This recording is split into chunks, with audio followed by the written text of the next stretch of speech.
Terima kasih sudah klik video ini. Di sebuah rumah mewah bergaya klasik di pinggiran kota tinggal seorang wanita tua bernama Tante Rina. Usianya sudah menginjak 80 tahun. Namun ingatannya masih tajam dan sikapnya tetap anggun seperti saat muda. Ia adalah seorang janda kaya raya yang dulunya merupakan istri seorang pengusaha sukses. Setelah suaminya meninggal belasan tahun lalu, ia melanjutkan hidupnya sendiri di rumah besar yang kini terasa terlalu luas dan sunyi. Anak-anaknya yang kini telah berkeluarga dan berkarir di luar negeri jarang sekali pulang. Mereka sibuk dengan kehidupan masing-masing, hanya sesekali menghubungi lewat telepon atau mengirim hadiah di hari ulang tahunnya. Namun bagi Tante Rina, itu semua tak cukup untuk mengobati rasa sepinya.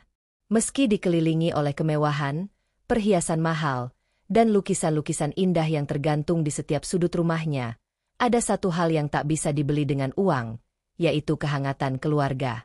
Setiap sore, ia duduk di beranda rumahnya, menatap matahari tenggelam dengan tatapan kosong, mengenang masa-masa ketika suara tawa anak-anaknya masih memenuhi rumah ini.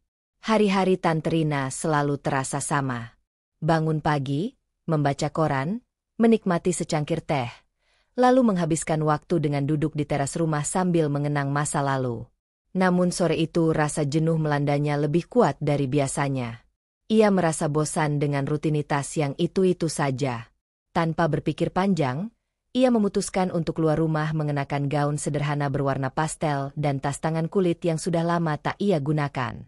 Tante Rina meminta sopirnya mengantarnya ke sebuah kafe kecil di pusat kota. Kafe itu tidak terlalu ramai. Hanya beberapa orang yang sedang menikmati minuman mereka sambil berbincang pelan. Setelah memesan sepiring pasta dan secangkir kopi, Tante Rina duduk di dekat jendela menikmati pemandangan jalanan yang sibuk. Saat itulah seorang pria muda rapi dengan jas dan dasi mendekatinya dengan senyum ramah. "Selamat sore, Ibu. Maaf mengganggu. Saya Riko, seorang sales kendaraan. Bolehkah saya menawarkan sesuatu? Kami memiliki promo spesial untuk mobil terbaru bulan ini," kata pria itu dengan sopan. Tante Rina menatapnya sejenak lalu tersenyum kecil. Sudah lama tidak ada orang yang berbicara dengannya selain pembantu di rumah atau pegawai ban yang mengurus hartanya. Ia tidak terlalu tertarik membeli mobil baru, tapi ada sesuatu dalam cara pria itu berbicara yang membuatnya ingin mendengar lebih lanjut. "Silakan duduk, Nak," jawabnya akhirnya. "Ceritakan mobil seperti apa yang kau tawarkan." Riko pun duduk, mulai menjelaskan dengan penuh semangat. Sepulang dari kafe, Tante Rina masih memegang kartu nama Riko di tangannya. Ia tersenyum kecil merasa lucu sendiri. Sudah lama sekali ia tidak menyimpan nomor seseorang selain dokter pribadinya atau pengurus rumah. Awalnya ia hanya iseng. Malam itu setelah merasa bosan menonton televisi, ia mengambil ponselnya dan mengetik pesan. "Tante Rina, halo, ini saya, Ibu yang tadi sore di kafe. Maaf kalau mengganggu, hanya ingin mengucapkan terima kasih atas obrolannya tadi." Tak butuh waktu lama, ponselnya berbunyi tanda pesan masuk dari Riko. "Wah Ibu, terima kasih sudah menghubungi saya. Senang bisa berbincang dengan Ibu tadi. Semoga harinya menyenangkan." Sejak malam itu, percakapan mereka perlahan menjadi lebih sering. Awalnya hanya basa-basi tentang mobil, lalu melebar ke berbagai hal tentang kesibukan Riko, tentang hari-hari Tante Rina yang tenang tapi sepi, tentang kenangan masa lalu. Tante Rina sendiri terkejut betapa mudahnya ia merasa nyaman berbicara dengan pemuda itu.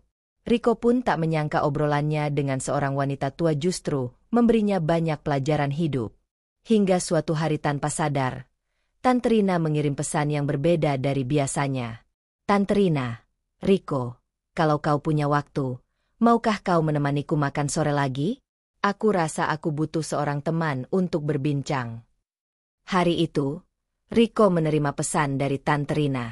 "Tante Rina, Riko, aku rasa aku ingin melihat brosur mobil lebih detail. Bisa kau bawakan ke rumahku?" Riko sempat heran. Dari obrolan mereka, ia tahu bahwa Tante Rina sebenarnya tidak benar-benar berniat membeli mobil, namun ia tetap setuju. Lagi pula, ia merasa nyaman berbincang dengan wanita tua itu. Saat mobilnya memasuki gerbang rumah Tante Rina, Rumah besar bergaya kolonial itu berdiri anggun dengan pilar-pilar tinggi dan kaca-kaca jendela yang berkilauan tertimpa sinar matahari sore. Seorang pelayan menyambutnya di pintu, membawanya masuk ke dalam. Rico hampir tidak percaya dengan apa yang dilihatnya. Lukisan-lukisan mahal tergantung di dinding dan lampu kristal besar menggantung di tengah langit-langit. Tante Rina menyambutnya dengan senyum hangat. "Selamat datang, Rico. Maaf kalau rumahku terasa terlalu besar untuk seseorang sepertiku," katanya sambil tertawa kecil. Rico tersenyum canggung. "Rumah ini luar biasa, Tante. Saya tidak menyangka." Tante Rina menghela nafas pelan, lalu duduk di sofa mewahnya. Dulu rumah ini tidak terasa sebesar ini. Ada anak-anak yang berlari, suara tawa di setiap sudutnya. Tapi sekarang hanya aku dan beberapa pelayan yang tinggal di sini. Rico bisa merasakan kesepian dalam nada suaranya. Ia pun duduk dan menyerahkan brosur mobil yang sudah disiapkannya. "Tante, kalau boleh jujur," tanyanya dengan senyum simpul. Tante Rina tertawa kecil. "Kau benar. Aku hanya ingin seseorang datang dan menemaniku berbincang." Hari demi hari berlalu, dan Tante Rina semakin sering meminta Rico datang ke rumahnya, terkadang dengan alasan ingin melihat katalog mobil terbaru, di lain waktu hanya sekedar minum teh dan berbincang. Semakin lama, Rico pun mulai terbiasa dengan rumah megah itu, juga dengan kehadiran Tante Rina yang selalu menyambutnya dengan senyum lembut. Obrolan mereka semakin dalam. Rico menceritakan perjuangannya dalam hidup, tentang keluarganya yang tinggal di desa, tentang impiannya memiliki usaha sendiri suatu hari nanti. Sementara itu, Tante Rina berbagi kisah masa lalunya tentang cinta, kehilangan, dan kesepian yang tak pernah benar-benar pergi.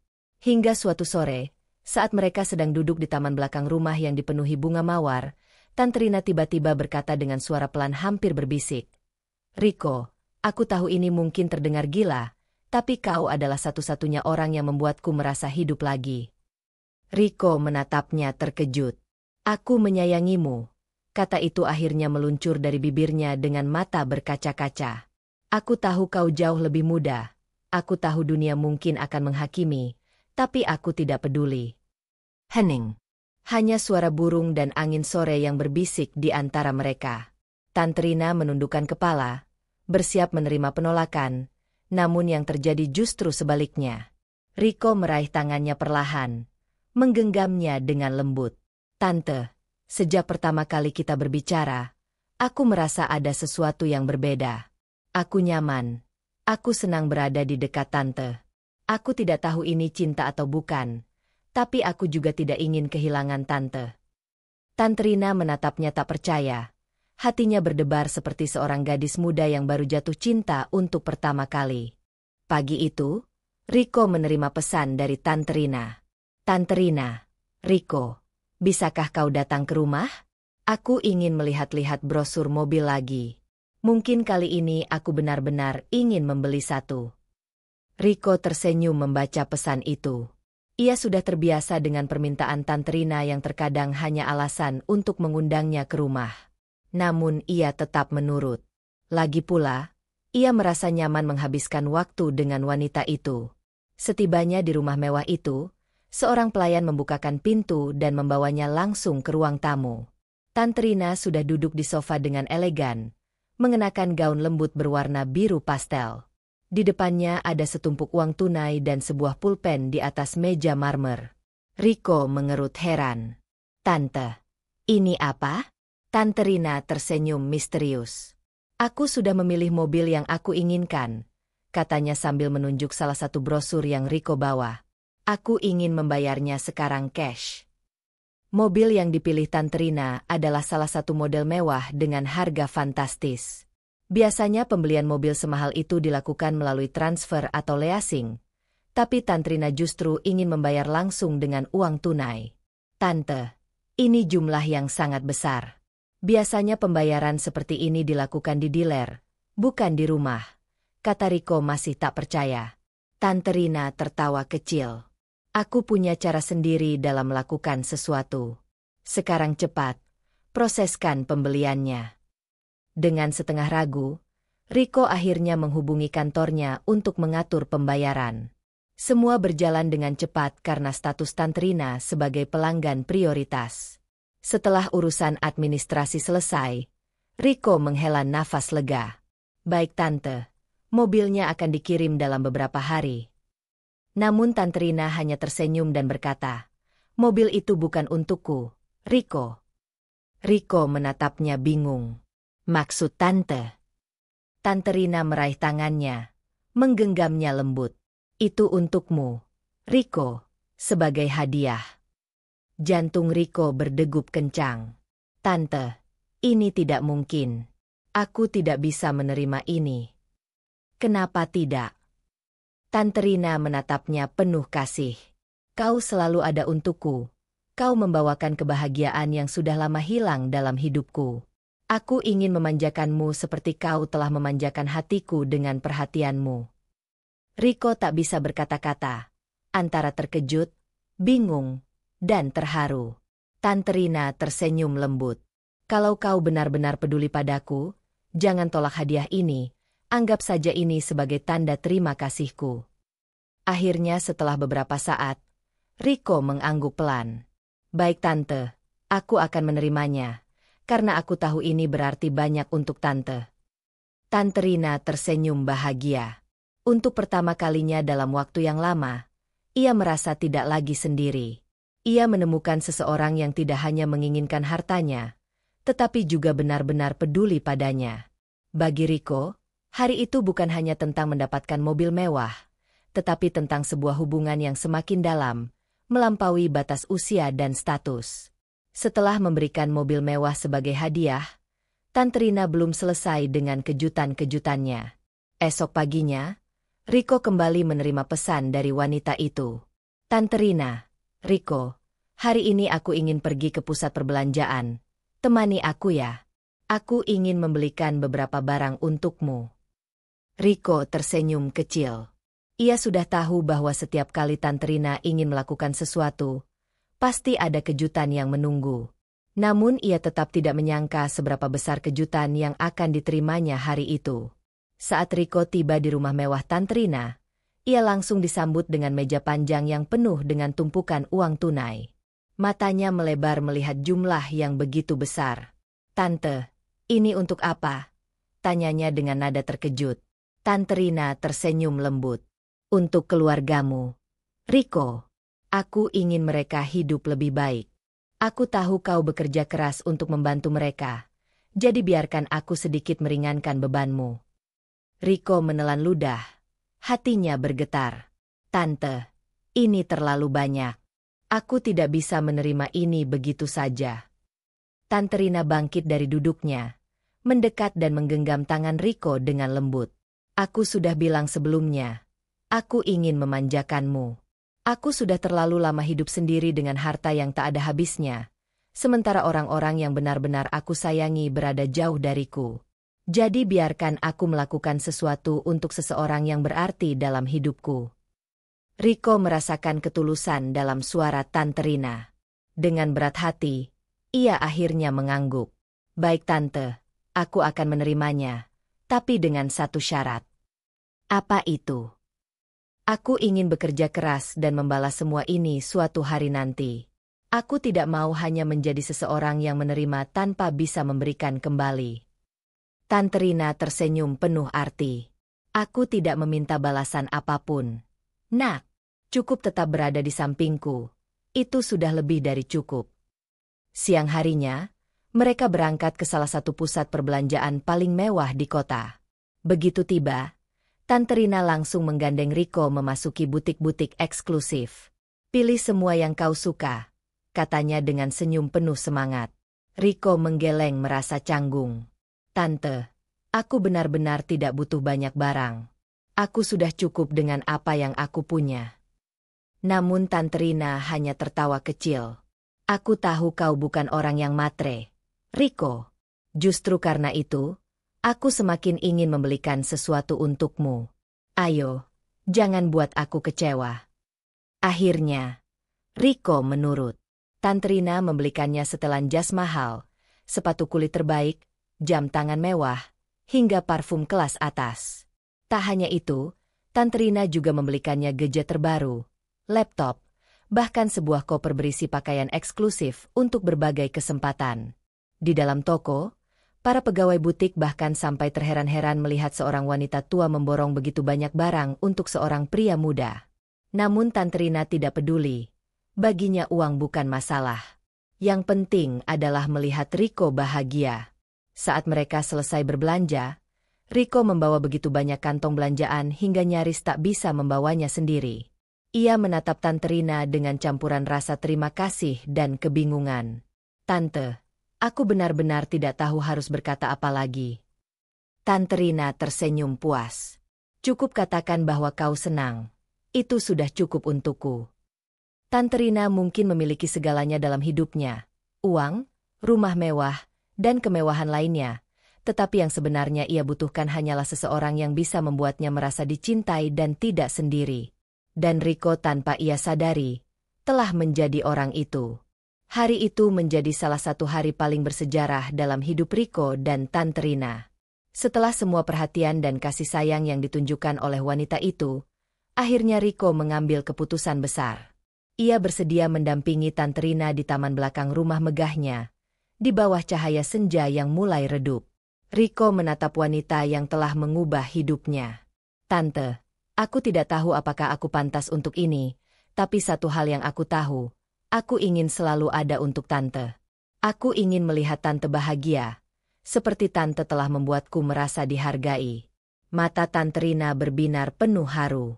Ia tak pernah menyangka di usianya yang sudah senja, masih ada seseorang yang benar-benar tulus ingin mendampinginya. Dengan suara bergetar, ia bertanya, "Kau yakin, Riko? Kau tahu dunia mungkin tidak akan menerima hubungan ini dengan mudah." Riko tersenyum, menggenggam tangan wanita itu erat. "Aku tidak peduli apa yang orang lain pikirkan, Tante. Yang penting adalah apa yang kita rasakan." Malam itu, Tante Rina memutuskan untuk melakukan sesuatu yang selama ini selalu ia tunda, menghubungi anak-anaknya.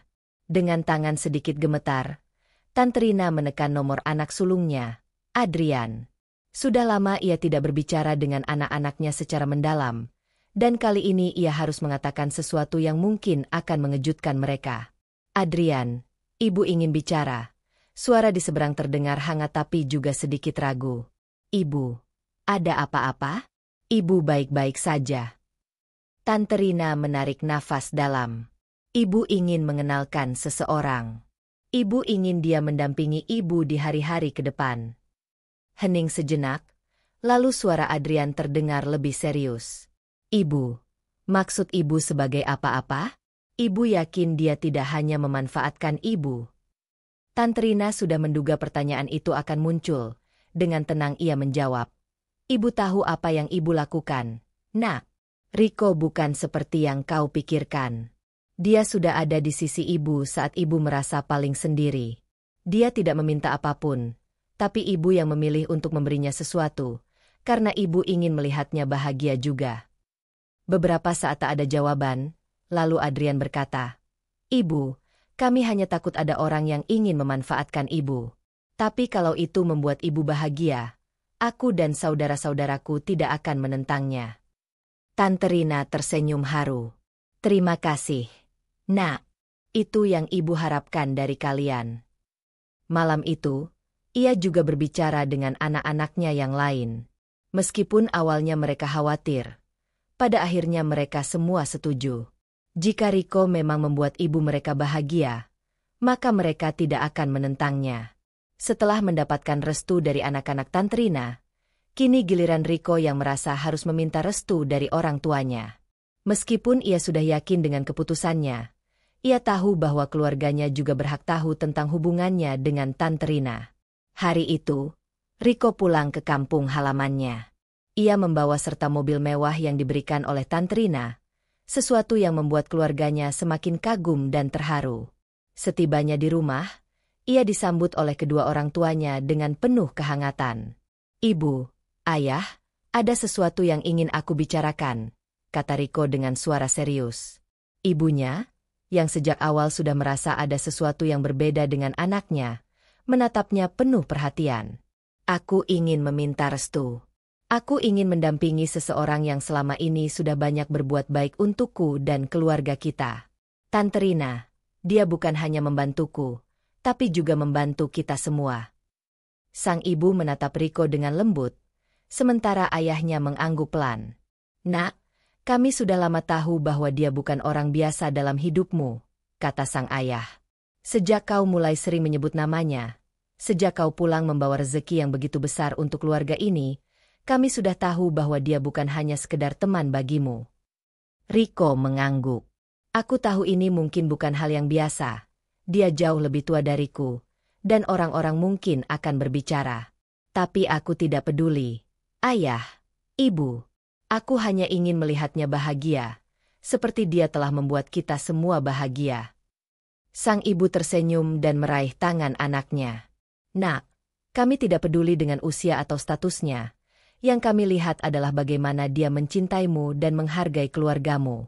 Dia telah membantu kita dengan begitu banyak kebaikan, memberikan modal usaha untuk keluarga kita, dan mempercayakanmu untuk mendampinginya. Jika kau yakin, maka kami juga merestui. Riko menatap mereka dengan mata berkaca-kaca. Terima kasih, Bu, Ayah. Aku janji tidak akan mengecewakan kalian. Setelah mendapatkan restu dari kedua belah pihak, Riko kembali ke rumah Tante Rina. Saat ia tiba, wanita itu sedang duduk di taman, menikmati angin senja yang sejuk. Begitu melihat Riko datang, Tante Rina tersenyum hangat. Bagaimana hasilnya? Riko berjalan mendekat, lalu berlutut di hadapannya sambil menggenggam tangannya erat. Mereka merestui kita, Tante. Orang tuaku juga ingin berterima kasih atas semua yang sudah Tante lakukan untuk mereka. Tante Rina tersenyum bahagia. Terima kasih, Riko. Aku pikir aku tidak akan pernah merasakan ini lagi di hidupku, tapi kau membuktikan bahwa cinta tidak mengenal usia. Mereka saling menatap, merasakan kehangatan yang begitu tulus di antara mereka. Hari yang dinantikan akhirnya tiba. Setelah semua restu diberikan, Riko dan Tante Rina memutuskan untuk melangkah ke jenjang yang lebih serius. Mereka ingin mengikat janji suci dalam sebuah pernikahan yang sederhana namun penuh makna.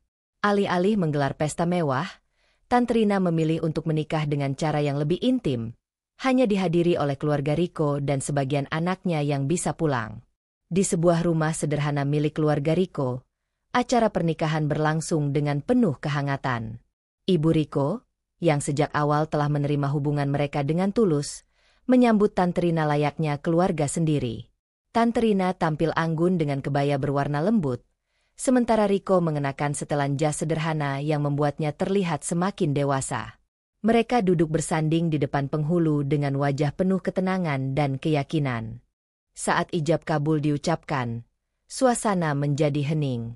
Semua yang hadir menahan nafas, menyaksikan momen sakral itu. Aku terima nikahnya Rina binti Hashim dengan mas kawin tersebut tunai. Dengan suara lantang dan tanpa ragu, Riko mengucapkan janji suci itu. Seketika suasana berubah menjadi penuh haru. Ibu Riko menitikkan air mata bahagia.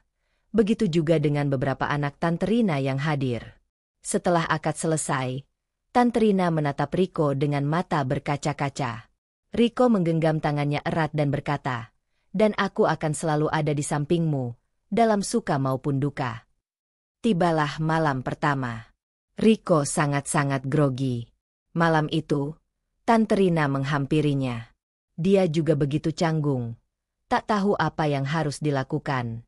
Namun dalam hati Tante Rina, meskipun dia sudah tidak muda lagi, dia sangat ingin Riko menyiram kebunnya. Mereka berbincang ria, sambil sesekali Tante Rina memeluk Riko. Namun Riko masih belum respon. Saat itu, perasaan Tante Rina bercampur aduk, bingung bagaimana dia harus mengawalinya. Begitupun Riko yang masih fokus dengan handphonenya. Namun saat itu, Tante Rina mempunyai ide. Dia pergi ke belakang. Setelah kembali, Riko kaget. Tante Rina memakai setelan yang nampak seperti gunung dan kebunnya hampir kelihatan. Riko sekarang mulai paham. Riko dengan sedikit gugup memandang kebun dan gunung Tante Rina. Tante Rina hanya tersenyum. "Ayo nak, Tidak apa-apa, aku sudah lama tidak ada yang menyiram, ucap Tante Rina. Riko pun, yang masih tidak berpengalaman, langsung saja menyiramnya. Namun setelah beberapa lama dia meringis, merasakan agak sakit dan perih. Ternyata yang membuat susah Riko menyiram kebun Tante Rina adalah karena usia Tante Rina yang sudah menginjak 80 tahun.